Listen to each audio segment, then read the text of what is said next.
Welcome back, Nerd Squad. There are tons of supervillains within the comic book world. Some amazing, some not so amazing, and yet even some of the most astounding ones tend to go MIA sometimes. They get killed or just straight up disappear without even an explanation. Sometimes for years and years.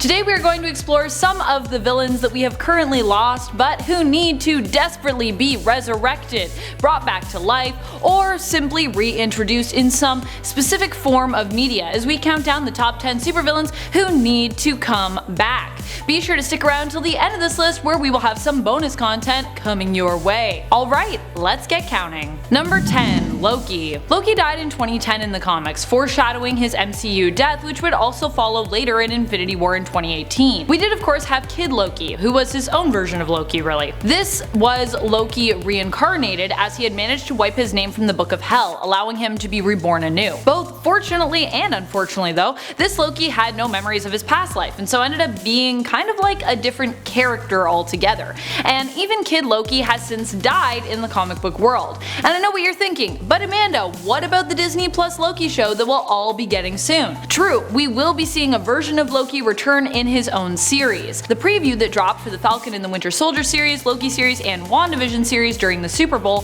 seemed to hint that Loki would find himself with the TVA, Time Variance Authority, in time travel jail. But 1, we need the original version of Loki back in the comics, and 2, we need Loki back on the big screen as well as in his own series. He's too good of a villain to be isolated in the Disney Plus TV world. Also, would we consider that Loki to still be main continuity or now an alternate?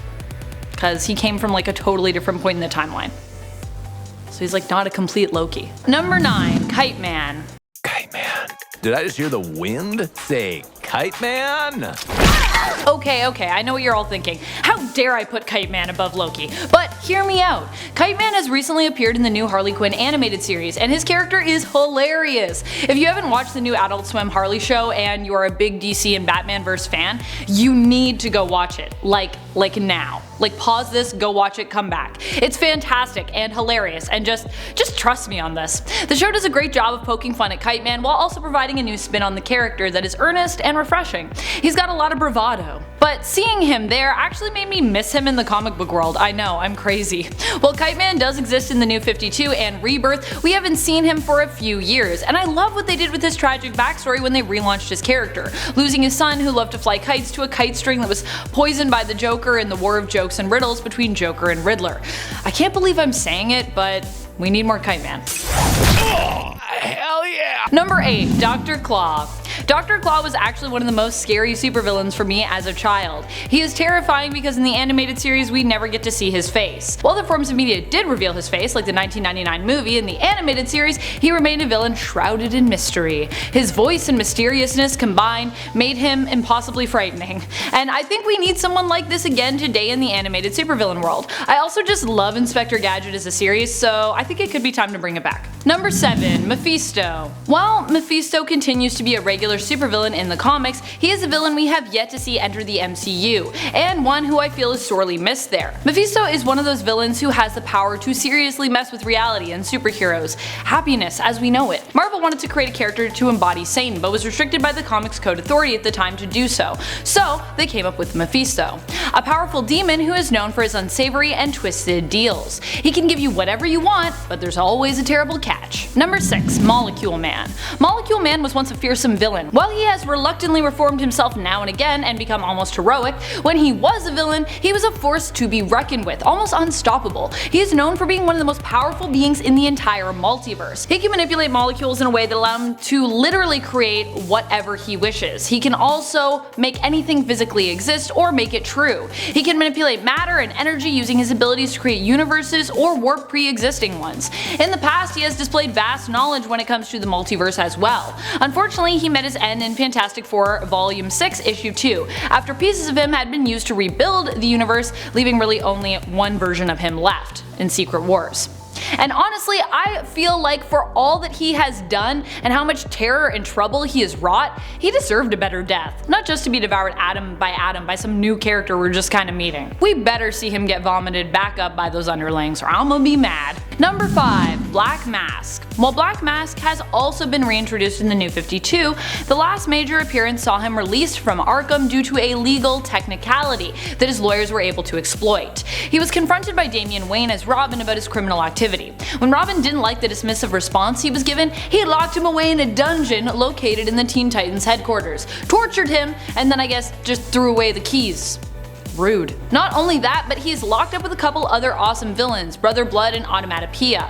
I demand he be released. Black Mask pre-New 52 was usually the one doing the torturing, and I demand that he be released so that he may be free to instill fear in the superheroes that he terrorized once more. Number 4. Hela. That's right, Thor is just losing all his siblings lately. Hela met her demise via Black Hole Gun in Guardians of the Galaxy Volume 6 from 2019. Yeah, Black Hole Gun. It's a Guardians comic, what do you want? Hela was trying to resurrect her current lover Thanos, yeah that's the thing, but was foiled by the Guardians and the Dark Guardians. Their tampering caused Thanos to come back wrong, not being of sound mind. We are talking about the Mad Titan here, but even for Thanos, he was just not right. Hela fired the Black Portal Gun at her enemies, but missed her intended target. Instead, the bullet was redirected to hit Thanos. While the Guardians and Dark Guardians managed to escape, Hela and Thanos found themselves sucked into the black hole. I mean, this is comics, so like a black hole death seems like it's one Hela could come back from. Also, how do you kill the goddess of death? But still, who knows how long it'll be until she or Thanos resurfaces. Hopefully sooner rather than later. If we can't have her in the MCU, at least give us more Hela in the comics. Number 3. Tombstone. I feel like Tombstone is a villain who is super ingrained in the 1990s. He was first introduced during Web of Spider-Man in 1998, and he would be most active in his criminal antics until the mid-90s. We wouldn't see him again until the late 2000s. From 2010 on, he would pop up every now and then, but lately we haven't even had that. It's been a few years since we saw Tombstone, and while he is very iconic in regards to the 90s, I'm actually a big believer in bringing back some of the villains from that time. We can breathe new life into them and maybe even bring back some of those wacky comic book antics of that crazy decade in comics. Am I the only one that likes 90s comics? Let me know in the comments. Number 2. Automatopoeia. We haven't seen much of Automatopoeia in the New 52 and Rebirth. He had a few amazing stories pre-New 52 and even killed Batman's fiancée Silver St. Cloud after playing a long con and tricking Bruce into thinking he was a vigilante known as Baphomet. Also, he's made by Kevin Smith, so you know how I feel about this.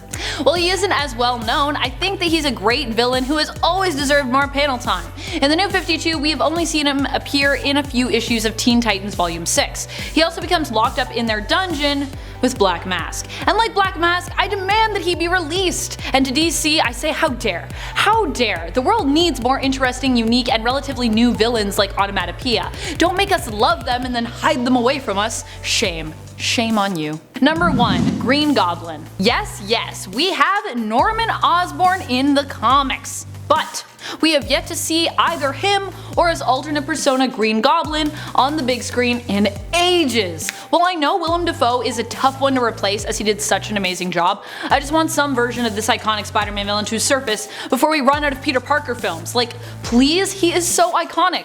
Also, can't Willem Dafoe just reprise the role? I know that Willem Dafoe is in his 60s, but I mean, can't we just use de-aging effects or something? He's so good! I'm tired of waiting for Green Goblin to enter the MCU. Please Marvel, please make it happen. Answer my prayers. My comic book nerd prayers. Thank you so much for watching Nerd Squad and for subscribing for those of you that already have or are about to. And if you are just joining us as a new sub, welcome. Be sure to ring that bell so you get all the nerdy notifications. You know I love it when you do. Ring-a-ling. Who are some of your favorite supervillains? Who do you think needs more screen time or panel time? Who are you missing the most? Let us know in the comments below. I seriously need some Sinister Six in the MCU. I need it. I'm missing them every time I watch a Spidey film. But I'm aware that I may be left waiting for a while, unless my Morbius suspicions prove to be true.